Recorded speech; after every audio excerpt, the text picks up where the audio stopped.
karma, dibayar kontan. Wanita ini jadi tajir melintir setelah diselingkuhi.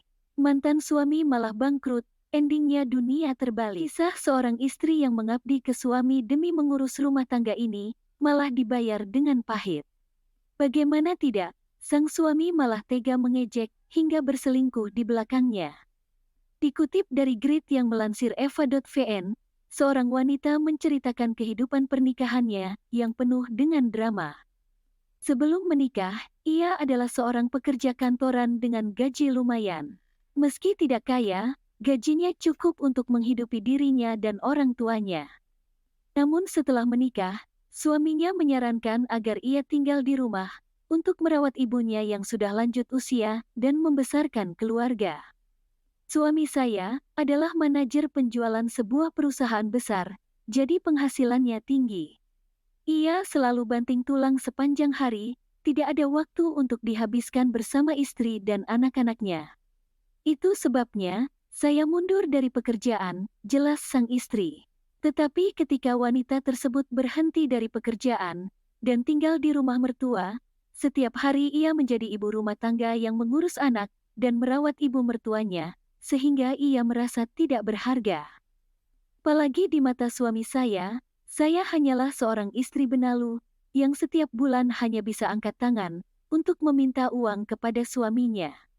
Setelah tinggal 5 tahun di rumah suami, sang wanita melahirkan 3 anak sekaligus, membuat kecantikannya pudar. Rumah tangganya yang tak lagi ranum, berubah murung ketika datangnya orang ketiga. Alih-alih malu dan menyesal, sang suami malah menantang istrinya dan melindungi selingkuhannya. Sang wanita memutuskan untuk bercerai dan meninggalkan rumah suaminya. Erta membawa pergi 3 anak saya dengan 2 tangan kosong. Ia bahkan masih mendapatkan perlakuan tak baik dari mantan suaminya saat bercerai. Setelah perceraian, wanita tersebut mengalami krisis mental yang parah. Namun di tengah kesusahan, kakek dan neneknya mengulurkan tangan untuk menyambut wanita tersebut dan 3 anaknya. Tak hanya itu, keluarga sang wanita memberikan modal cukup besar untuk bangkit.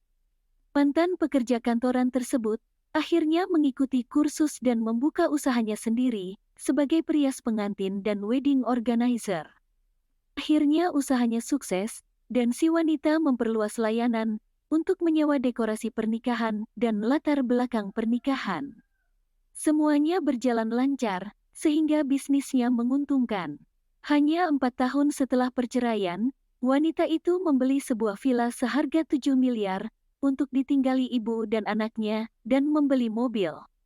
Serta menjemput kakek neneknya untuk membayar utang budinya. Sementara sang mantan suami sangat sengsara setelah perceraian, yang menderita akibat penipuan sebuah investasi bodong.